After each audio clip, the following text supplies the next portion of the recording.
Hola a todos y a todas, soy María Caso y soy concejala del Partido Socialista en el Ayuntamiento de Madrid, la capital de España. Según los datos recogidos por ONU Mujeres, de los más de 190 países que hay en el mundo, solo 26 tienen jefas de Estado o jefas de gobierno. Y en los parlamentos nacionales, únicamente 1 de cada 4 escaños están ocupados por mujeres. Con el nivel de avance actual, la paridad de género en las más altas esferas de decisión no se logrará antes de los 130 años y en los cuerpos legislativos nacionales hasta el año 2063. El cuerpo deliberativo donde tenemos mayor representación a nivel mundial es el local. Somos 3 millones de mujeres concejalas, lo que supone un 35,5% de las cámaras locales. En mi caso, en España, estamos 10 puntos por encima de esta media, a pesar de que en el caso de alcaldes y alcaldesas la desigualdad sigue siendo patente, con tan solo 1 de cada 4 siendo mujeres.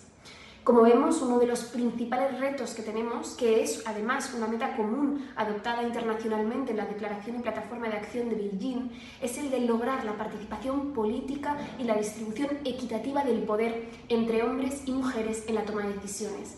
Esto no solo mejora la calidad de los procesos de toma de decisión, como demuestra la evidencia, porque aumentan las posibilidades de encontrar acuerdos y de defender asuntos clave como la lucha contra la violencia de género, los derechos de la infancia o el acceso a agua potable, sino que además es fundamentalmente una cuestión democrática. Por supuesto, no es suficiente con llegar a esos espacios de representación, a esos escaños. Debemos también llegar a esos espacios donde está el verdadero poder, tanto en los gobiernos como en los medios de comunicación, la judicatura, la cultura o las empresas. Actualmente las carteras más ocupadas por ministras son las relativas a la igualdad, a la infancia y a la inclusión social. Sin embargo, las mujeres debemos estar también tomando decisiones en materia de economía, de industria o de asuntos exteriores. Y para eso es importante atender a retos más invisibles. Por ejemplo, cuando observamos los datos de renovación en las listas electorales, vemos que esos cambios que se producen entre legislatura y legislatura son fundamentalmente femeninos. Eso implica que tenemos carreras políticas más cortas y con menor posibilidad de acceder a esos puestos de poder real.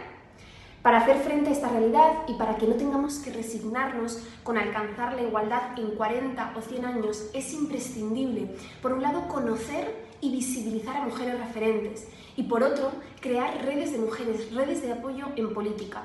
Porque cuando ves que una mujer lo ha hecho y ha podido y, sobre todo, que no está sola, que en los buenos y en los malos momentos tiene a muchas mujeres más sosteniéndola, tú das el paso. Estoy segura de que sobre todo esto seguiremos profundizando en el interesante y necesario webinar Europe Plural and Feminine. Estoy deseando escucharos y poder compartir. Muchas gracias.